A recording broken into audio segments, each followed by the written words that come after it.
The mountain rose above the clouds of HFY, a planet at the edge of known space. At the very top of this mountain lived something ancient, something that had existed before most stars in the galaxy were born. Her name was Vareth, and she was a star dragon. Vareth was old. Not old like the ruins of forgotten cities. Not old like the dead moons that floated in empty space. She was old like the universe itself. 12,000 years she had lived on this mountain. 12,000 years of watching the sky change colors. 12,000 years of silence. Her body was massive. When she stretched her wings, they could block out the sun. Her scales shimmered with colors that had no names in any language. Deep purple mixed with silver. Blue that shifted to green when light touched it. Her eyes were the strangest part. They glowed with soft white light like captured stars. Because that is what they were. Vareth had been born in the heart of a dying star, and she carried its light within her forever. She was the last of her kind. The star dragons had once numbered in the hundreds. They had traveled between galaxies when the universe was young. They had watched the first planets form. They had seen life begin on countless worlds. But one by one, they had faded away. Some grew tired and let themselves become part of the cosmic dust. Others simply disappeared into the darkness between stars, never to return. Vareth remained. She did not know why. Perhaps she was too stubborn to fade. Perhaps she was waiting for something, though she did not know what. The Galactic Council knew about her. Every spacefaring species in the galaxy had heard stories of the ancient dragon on HFY. Many had tried to speak with her. Many had failed. The Relians came first. They were tall beings with skin like polished wood and voices like music. They believed that beauty could open any door. For 300 years, their greatest poets traveled to HFY. They stood at the base of the mountain and recited verses about love and loss and the wonder of existence. Their words echoed through the valleys. They sang songs that made even the stars seem to listen. Vareth never responded. She heard their poems. She understood their meaning. But what did these young creatures know about loss? What did they know about watching everyone you loved turn to dust? Their words were pretty, but they were empty. They wanted something from her. They wanted her wisdom, her blessing, her power. She could feel their desire beneath their beautiful words. She remained silent. The Vorn came next. They were a species of warriors and merchants, practical beings who believed that every problem had a solution if you threw enough resources at it. They sent tribute ships filled with rare minerals. They offered technologies worth more than entire planets. They built a shrine at the base of her mountain, made from metals found only in the cores of neutron stars. Vareth did not even look at their gifts. What use did she have for metals? What could technology give her that she did not already possess? The Vorn wanted to make a deal. They wanted to trade.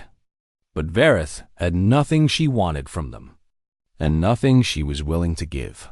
The Vorn waited for 50 years before finally leaving in frustration. Then came the Mirai. They were different from the others. The Mirai did not speak with mouths or communicate through sound. They were telepaths, beings of pure thought who shared a collective consciousness. Millions of Mirai minds worked together as one, and they believed they could reach Vareth, where others had failed. They gathered their mental strength and reached out toward the mountain. A wave of psychic energy washed over HFY. The Mirai touched the edges of Vareth's mind, trying to find a way in. They pushed and prodded, seeking connection. Vareth's mental walls were stronger than anything they had ever encountered. It was like trying to move a mountain with a whisper. The Mirai pushed harder. They gathered more minds, more power. They would break through. They would make her hear them. Vareth pushed back. The psychic backlash nearly destroyed the Mirai collective. Thousands of them fell unconscious. Some never recovered. The survivors fled from Keth IV and never returned. After that, the Galactic Council declared Keth IV off limits. No ships were allowed to land. No beings were permitted to approach. The ancient dragon wished to be alone, and the galaxy would respect that wish. Centuries passed. Vareth watched the stars turn overhead.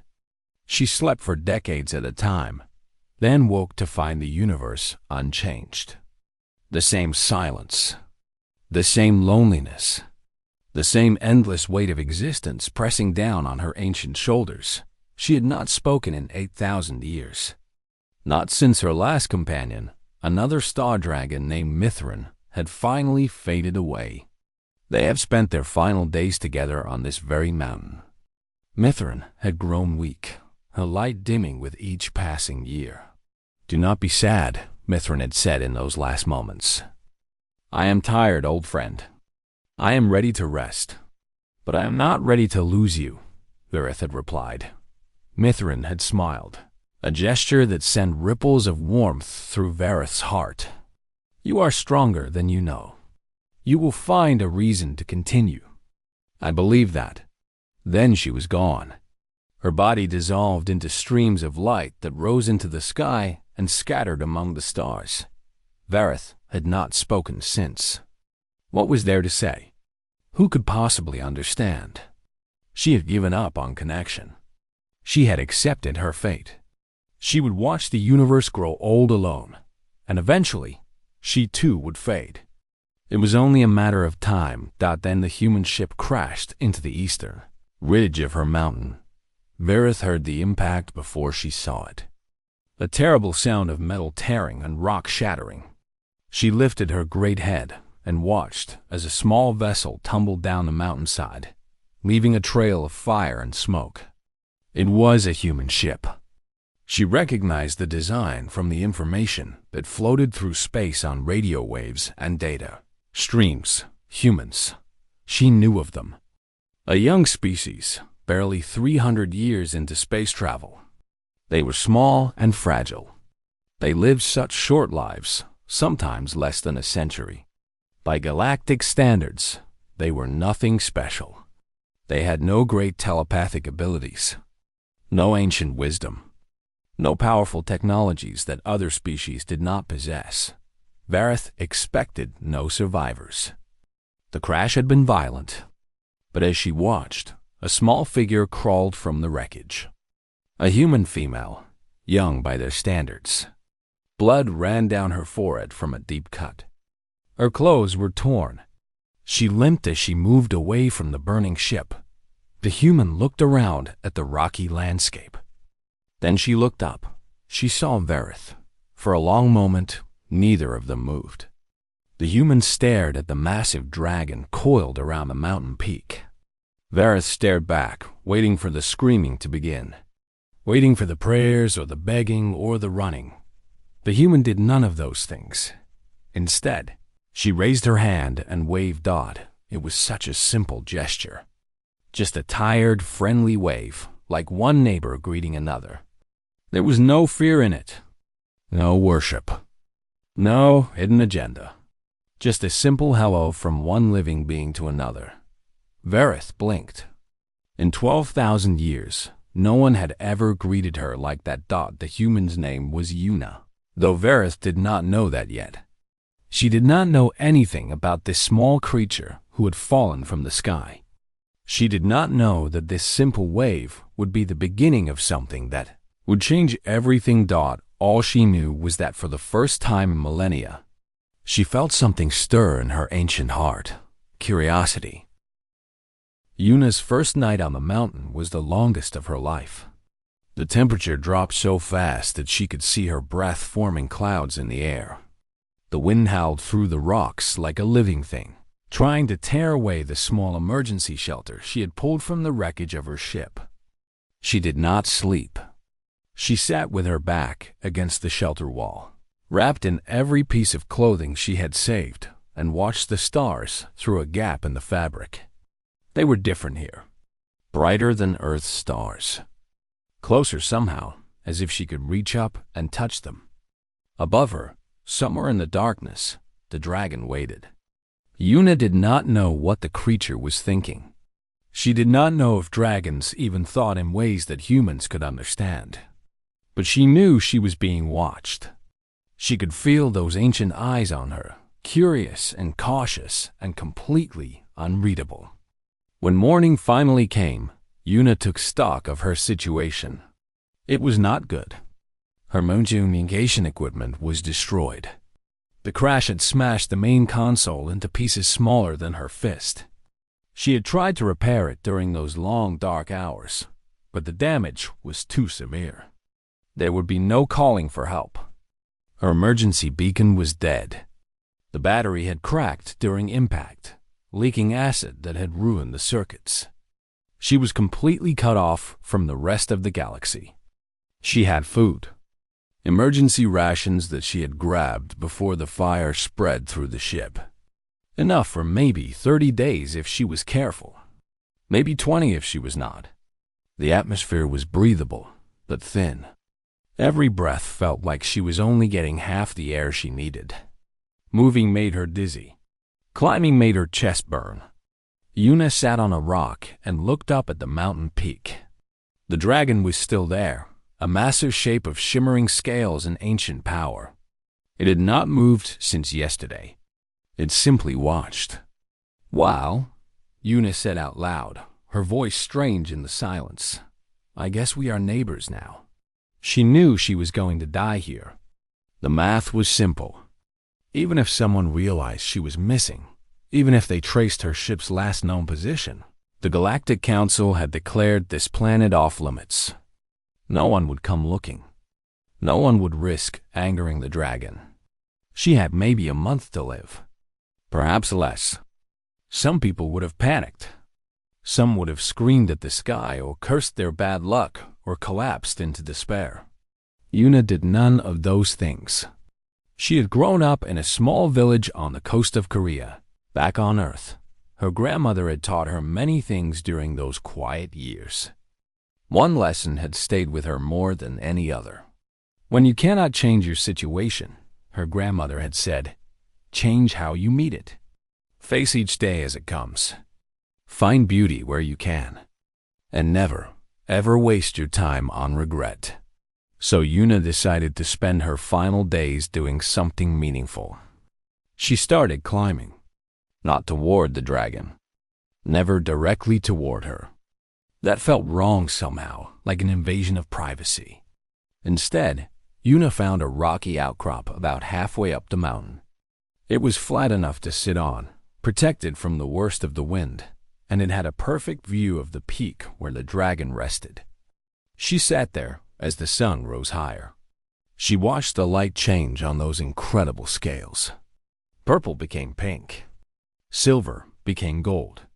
Colors she had never seen before danced across the dragon's body like living art. Yuna pulled out a small notebook she had saved from the ship. It was meant for recording scientific observations, but the only science left was the science of beauty. She began to sketch. She was not a great artist. Her lines were rough, her proportions sometimes wrong. But she drew what she saw. The curve of the dragon's neck. The way the wings folded against that massive body. The soft glow of those star-filled eyes. Hours passed. The sun moved across the sky. Yuna sketched and watched and simply existed in the presence of something ancient and wonderful. Vareth observed all of this with growing confusion. She had expected the human to approach, to beg for help or demand attention or try some trick to earn her favor. That was what every other species had done. That was what living creatures did when they wanted something. But this human wanted nothing. She sat on her rock. She made marks in her little book. Sometimes she hummed strange melodies that Vareth had never heard before. When the sun began to set, she carefully climbed back down to her shelter, ate a small portion of her dwindling rations, and disappeared inside for the night. The next morning, she returned to the same rock. And the morning after that. And the one after that. On the seventh day, something happened that changed everything. A rock slide in the night had buried part of Yuna's camp. When she dug through the rubble, she found that most of her remaining rations had been crushed. The sealed packages had broken open. Dirt and rocks had mixed with the food, making it impossible to eat. She had maybe 3 days of food left. Maybe less. Yuna sat on her rock that evening and watched the stars emerge. Her stomach was empty.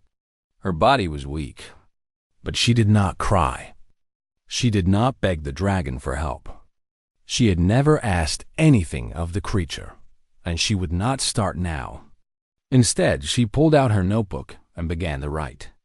It was a letter to her brother, Taiho. She knew he would never read it. She knew her body would probably never be found. But writing made her feel close to him somehow, even across the vast distances of space. Dear Taiho, she wrote, I found something beautiful here. I wish you could see her. She's called a star dragon, and she's the most incredible thing I have ever seen. Her scales hold colors that would make our grandmother cry with joy. Her eyes contain actual starlight. Can you imagine? Light from stars that died millions of years ago, still shining in the eyes of a living creature. She paused, looking up at the mountain peak. The dragon was watching her. Always watching. She looks lonely, Yuna continued writing. I recognize that look. I have seen it in the mirror. I have seen it in the eyes of every person who has ever felt alone in a crowded room, or surrounded by people who do not truly see them. I understand that loneliness. I think that is why I keep coming back to this rock. Not to bother her, not to ask for anything, just to sit nearby. Just to let her know that someone sees her. Someone notices that she is here. She finished the letter as the last light faded from the sky. Then she carefully folded the paper and tucked it into her notebook. That night she dreamed of home. Of her grandmother's hands teaching her to make rice cakes. Of Taiho laughing as they ran through the rain. Of the ocean waves that had sung her to sleep as a child. When she woke, something was different. A soft light glowed beside her shelter. Yuna pushed aside the fabric door and found a crystalline fruit sitting on a flat rock. It was unlike anything she had ever seen. About the size of an apple, but made of something that looked like frozen light. It pulsed gently, warm despite the cold morning air. She looked up at the mountain. The dragon had moved. Just slightly. Just enough to be closer than before. Yuna picked up the fruit. She did not know if it was safe to eat. She did not know if it was poison or medicine or something in between. But she knew one thing with absolute certainty. It was a gift. Thank you, she said softly, knowing that Verith could hear her. Knowing that those ancient ears could catch every whisper that left her lips. Then she bit into the fruit. It tasted like nothing she could describe. Sweet and warm and somehow full of energy. She felt strength flow back into her tired body. She felt her hunger fade. One fruit, and she knew she could survive for days. She ate slowly, savoring every bite. When she finished, she wiped her mouth and returned to her rock. She pulled out her notebook and continued her sketching, as if nothing had changed. But everything had changed. Verith felt something crack inside her ancient heart. Not pain, something else. Something she had not felt in thousands of years. Hope. This small, dying creature asked for nothing. Expected nothing. She simply existed nearby, quietly and without demand. She wrote letters to people she would never see again. She drew pictures of a dragon she would never speak to. She faced her death with dignity and grace, and an appreciation for beauty that Verith had not seen in millennia. And when given a gift, she said thank you and returned to her quiet routine. No promises. No bargains. No desperate attempts to turn kindness into obligation. Just gratitude. Simple and pure. Verith found herself wanting to give more. Weeks passed on the mountain of HFY. The cold winds blew and the stars turned overhead. And slowly, something extraordinary began to happen. Vareth started moving closer. She did not do it obviously. She was too careful for that, too afraid of breaking whatever strange spell had settled over her mountain. But each day, she adjusted her position just a little. She shifted a coil here. She moved a wing there. She told herself it was about finding better sunlight or avoiding the wind. But deep in her ancient heart, she knew the truth. She wanted to be nearer to the human. Yuna noticed, of course. It was impossible not to notice when a creature the size of a small mountain changed positions. But she said nothing about it. She did not point or stare or make a big deal of the dragon's movements. She simply continued her routine as if everything was normal. Every morning, she climbed to her rock. Every day, she sketched and watched and hummed her quiet songs. Every evening, she wrote letters in her notebook to people she loved. And every few days, she would find another crystalline fruit waiting for her, glowing softly in the morning light. The fruits were remarkable things. They grew only in hidden valleys on the mountain, places where no ordinary creature could reach. Vareth had known about them for thousands of years, but she had never thought to share them with anyone. They were just food to her. Nothing special, but to Yuna, they were life itself. Each fruit gave her enough energy to survive for days. Each gift meant another sunrise she would see, another sunset she could paint in her notebook, another night of stars she could count before sleeping. She never asked for more. She never hinted that she needed them. She never said anything that might sound like begging or expectation. When a fruit appeared, she thanked the empty air and ate with gratitude. When no fruit appeared, she simply made do with what she had. This continued to puzzle Varith in her long life. She had learned that all creatures wanted something. The Relians wanted wisdom to include in their poems. The Vorn wanted power to add to their empire. The Mirai wanted knowledge to share with their collective. Everyone, everywhere, always wanted something. But what did this human want?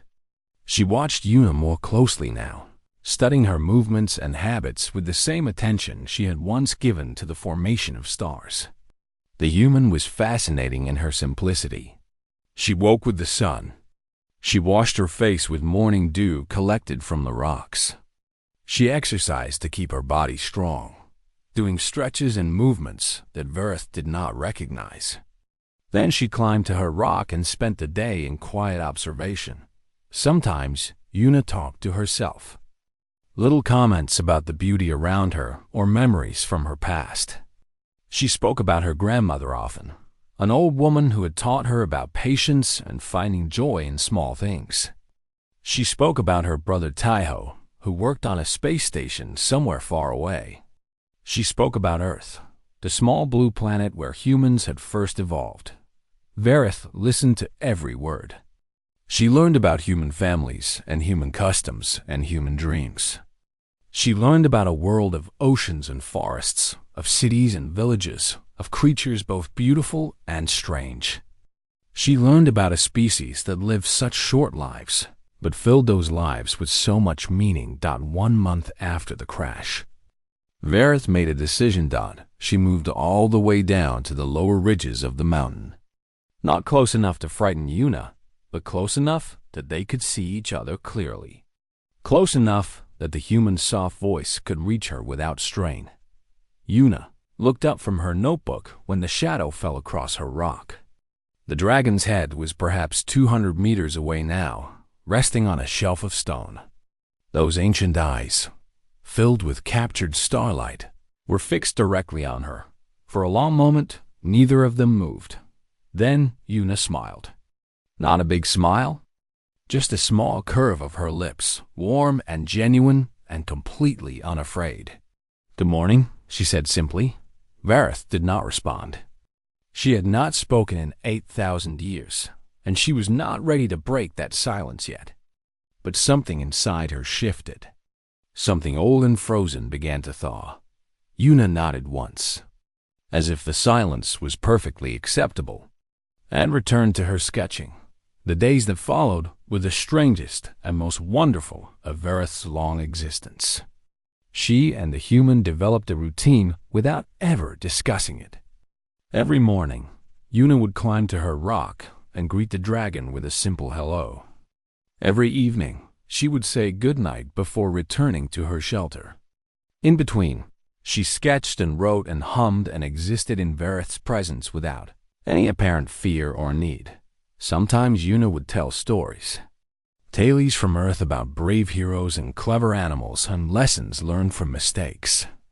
Vareth found herself looking forward to these stories. They were simple compared to the epic poems of the Relians, but they had something those poems lacked. They were honest. They were real.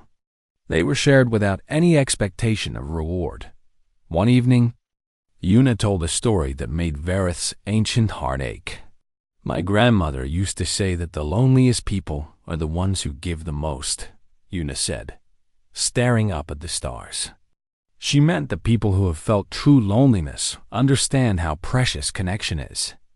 They do not take others for granted. They treasure every moment of companionship because they know how terrible it is to be without it. She paused, and Vareth found herself leaning closer, hanging on every word. I think she was right, Una continued. I have been alone before. Not like this, not stranded on a mountain at the edge of space, but alone in a room full of people who did not really see me. Alone in conversations where no one was really listening. That kind of loneliness is sometimes worse than being physically isolated. At least when you are truly alone, you know where you stand. You do not have to pretend. She looked up at Vareth then, meeting those star-filled eyes directly. I see you, Una said softly. I do not know if that matters to you. I do not know if the attention of one small human means anything to a creature as old and powerful as you. But I want you to know that I see you, not as a legend or a mystery or a problem to be solved, just as you. Whatever that means. Vareth felt something she had not felt in millennia. A warmth in her chest. A tightness in her throat. If she had been human, she might have called it the urge to cry that no one had ever spoken to her like that. Not the poets or the merchants or the telepaths. They had all seen her power. They had all wanted something from her. But none of them had simply seen her as herself, until now. That night, Vareth made another gift. Not a fruit this time, but something more precious. She found a stone in the heart of the mountain, a crystal that had formed over millions of years from the compressed light of dying stars. It was beautiful beyond description, shifting with colors that had no names in any language. She placed it beside Una's shelter while the humans slept in the morning. Una found the crystal glowing softly in the pale light of dawn. She picked it up with trembling hands and held it to her heart. Then she looked up at the dragon on the ridge above. It is the most beautiful thing I have ever seen, she whispered. Thank you. She did not ask for more. She did not try to learn its value or figure out what it could buy. She simply treasured it for what it was. A gift freely given and gratefully received. Vareth realized something in that moment. Something that would change everything. She was no longer alone. Not because Una demanded her attention or forced her into conversation or tried to break down her walls, but because Una was simply there, present. A small bright light on the side of a cold mountain, asking nothing and giving everything. For the first time in 8,000 years, Vareth wanted to speak. Not yet. She was not ready yet. The words had been locked away for so long that she did not know how to find them. But the desire was there, burning softly in her ancient chest like a star being born. She would speak again. Someday. And when she did, she knew exactly who she would speak to. 3 months after Una crashed on Keth 4, the Galactic Council finally noticed something was wrong. A monitoring station at the edge of the sector detected an anomaly. A human life sign on the dragon's world. This was impossible. The planet was restricted. No ships were allowed to land. No beings were permitted to approach. And yet, there it was. A single human heartbeat, pulsing steadily on a mountain that had been silent for centuries. The council sent investigators. They traced the signal and found records of a small research vessel that had gone off course 3 months earlier. The pilot was listed as a young scientist named Yuna, studying geological formations in the outer systems. Her ship had suffered engine failure and disappeared from tracking systems. Everyone had assumed she was dead. The council had not even bothered to send a search party. What was the point? The area she had vanished in was vast and empty. Finding one small ship would have been like finding a single grain of sand on a beach that stretched across a galaxy. But now they knew where she was. And more importantly, they knew she was alive. This created a problem. The dragon had made it very clear, through 8,000 years of silence and occasional violence, that she did not want visitors. The Morai still carried scars from their attempt to contact her. Several species had lost ships and crews to the mountain's defenses. The Galactic Council had declared HFY off-limits specifically to prevent more deaths. But there was a human on that mountain, a living citizen of the galaxy, stranded and alone.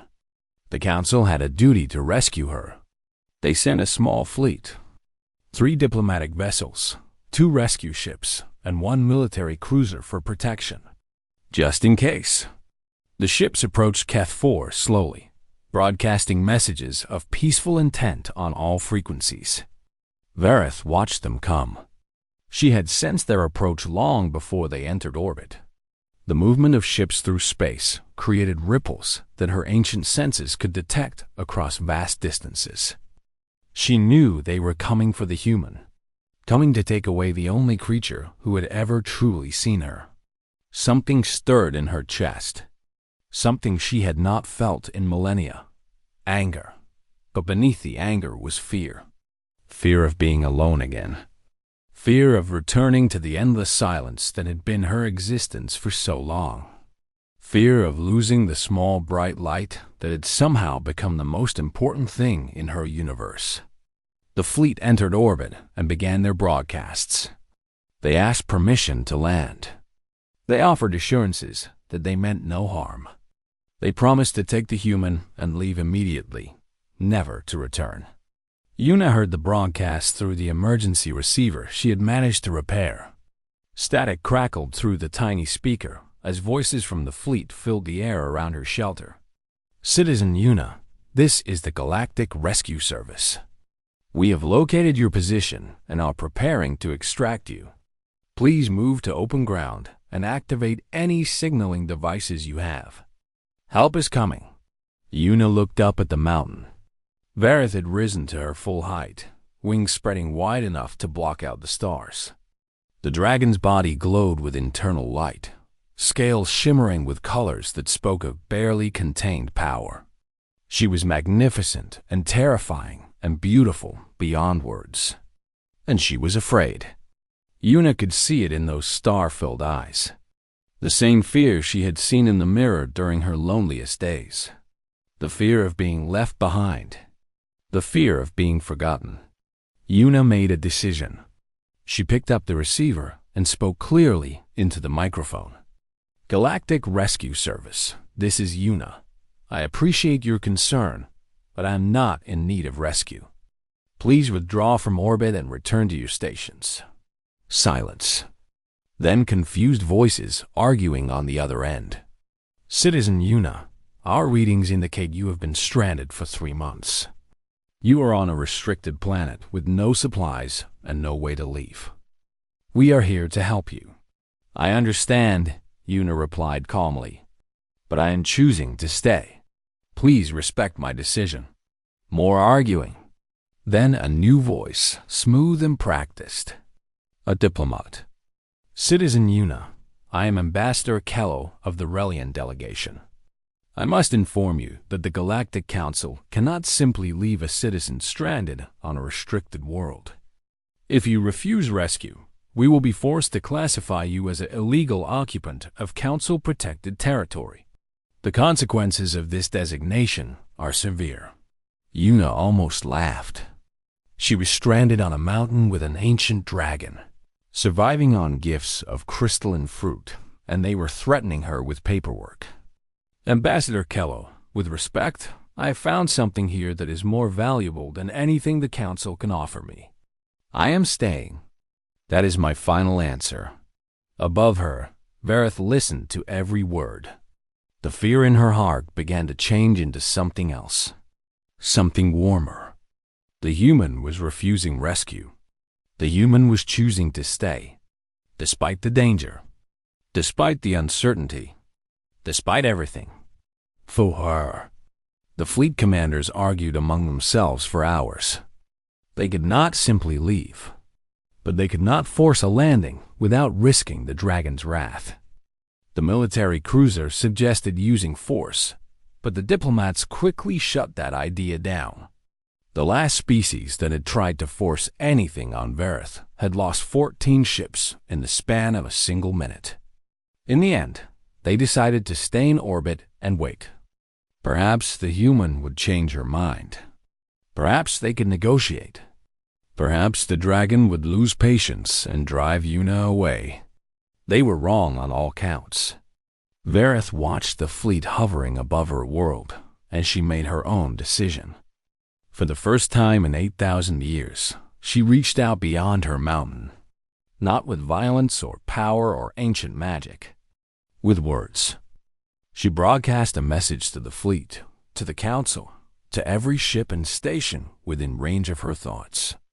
It was simple, direct, unmistakable. This one stays. The effect was immediate.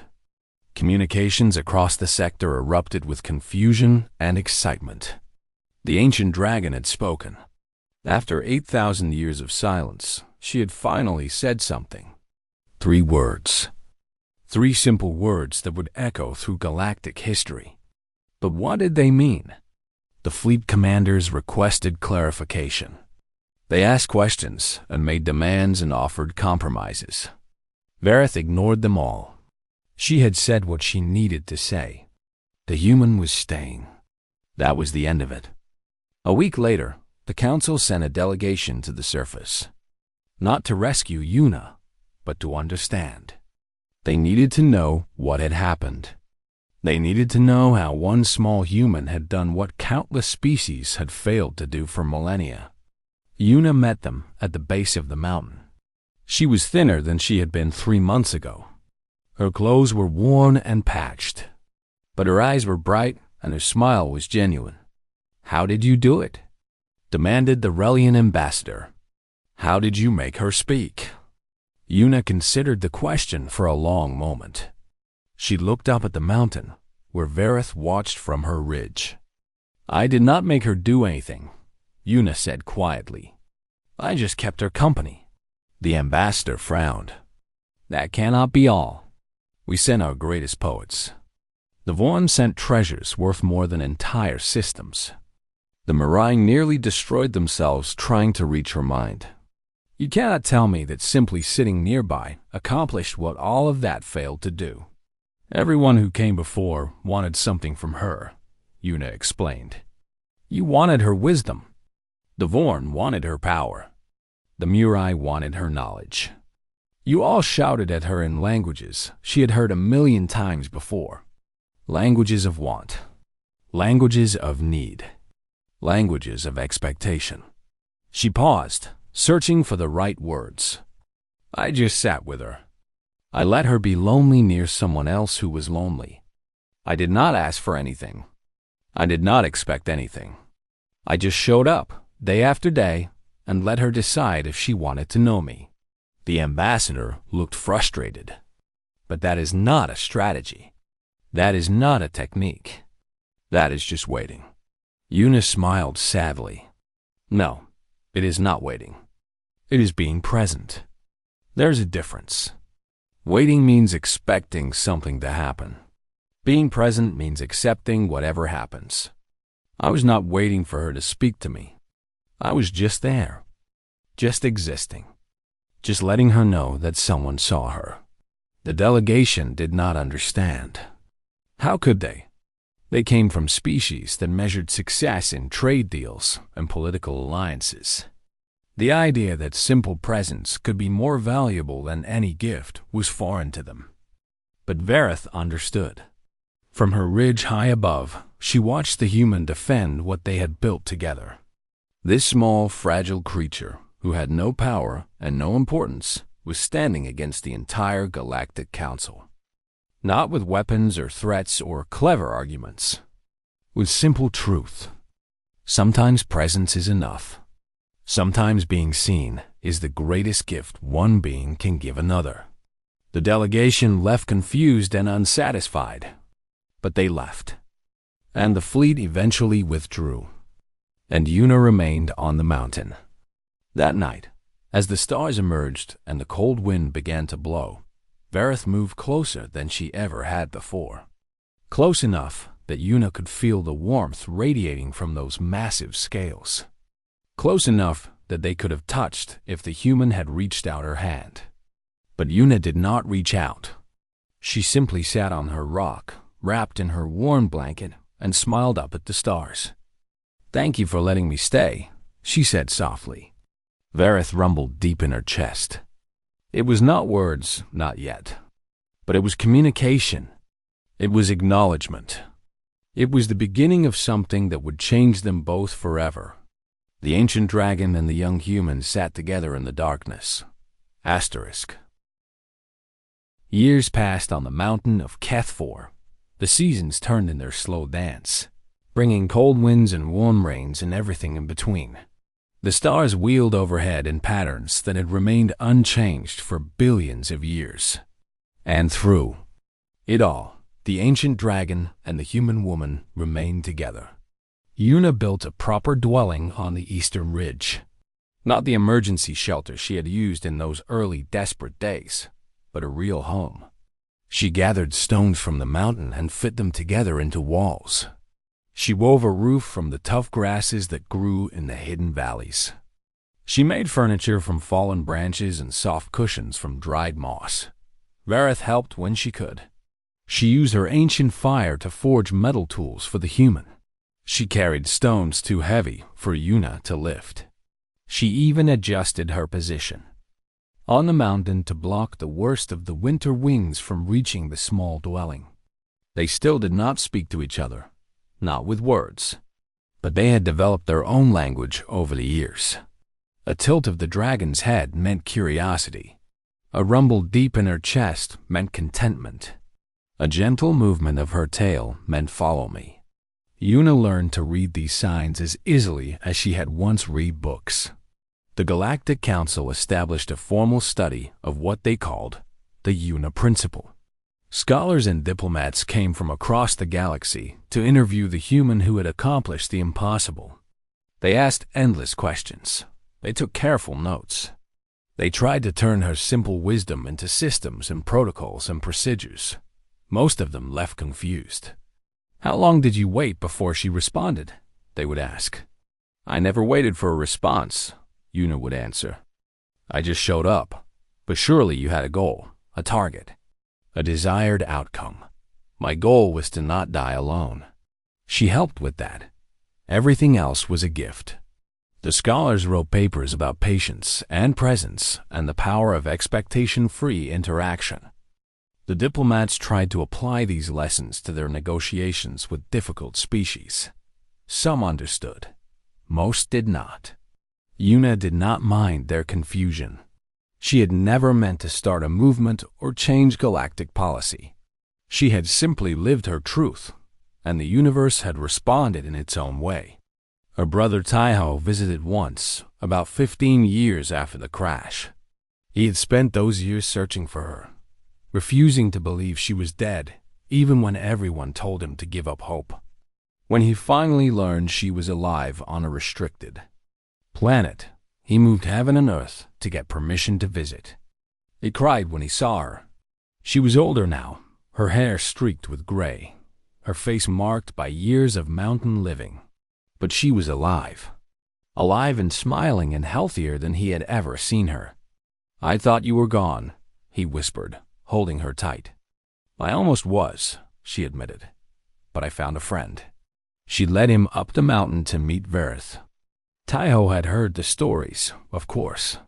Everyone in the galaxy knew about the ancient dragon and the human who had made her speak. But hearing stories was different from seeing the reality. Verith was vast beyond imagining. Her scales caught the light and threw it back in colors that hurt to look at. Her eyes held the light of stars that had died before the first humans drew breath. She was ancient and powerful and terrifying and beautiful. She was also looking at Taiho with something very close to warmth. "She really likes you," he whispered to Yuna. His sister smiled and shook her head. "She does not like me. She knows me." "That is different. That is more." Taiho stayed for a month. He helped Yuna with repairs to her dwelling. He gathered food from the hidden valleys. He sat with his sister in the evenings and listened to her stories about life on the mountain. On his last night, he asked the question he had been avoiding since he arrived. "Are you happy here?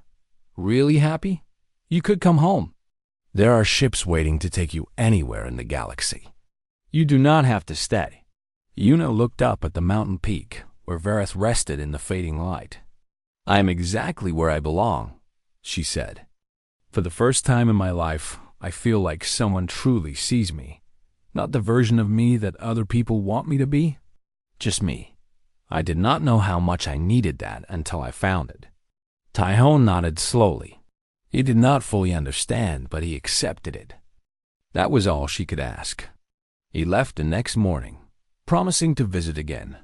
Yuna watched his ship disappear into the clouds and felt a moment of sadness, but only a moment.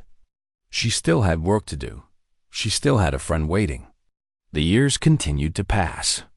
Yuna grew older. Her body became slower, her joints stiffer, her breath shorter. The mountain took its toll, even with Verith's gifts sustaining her. Humans were not built for 12,000 years of life. They were brief flames, burning bright and then fading. But oh, how brightly Yuna had burned. On the night of her 63rd birthday, as the stars emerged and the mountain grew cold, Verith finally spoke. Not through broadcasts or telepathy or any of the methods she had used before. She spoke in the old tongue, the language of the star dragons, a language that existed before light itself, woven from the fabric of reality in ways that lesser beings could barely comprehend. Somehow, impossibly, Yuna understood. The words did not enter through her ears. They appeared directly in her mind, like memories that had always been there, but were only now being remembered. Each word carried weight and meaning far beyond its simple sound. "I have watched worlds die," Verith said. "I have seen empires crumble and stars go cold. I have witnessed the birth and death of countless species. I have lived through wars that reshaped galaxies and disasters that erased entire civilizations." Yuna sat very still, afraid that any movement might break the spell.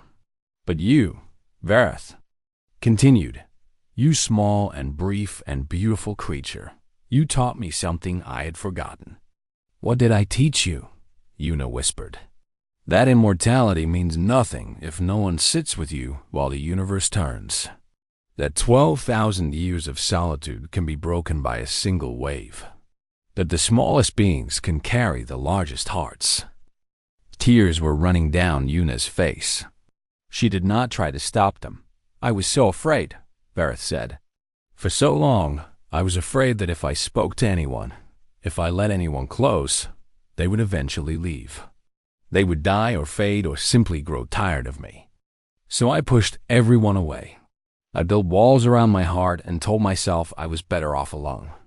The dragon's massive head lowered until it was level with Yuna's face. Those star-filled eyes, ancient beyond measure, were soft with emotion. "Then you crashed into my mountain. You, with your broken ship, and your empty belly and your little notebook full of drawings. You asked nothing of me. You expected nothing from me. You simply showed up day after day and let me exist beside you. Yuna reached out and placed her weathered hand against the dragon's enormous claw. The scales were warm beneath her palm, humming with power that had shaped galaxies. You were never alone, she said softly. You were just waiting for someone to notice you were still here. Vareth made a sound then.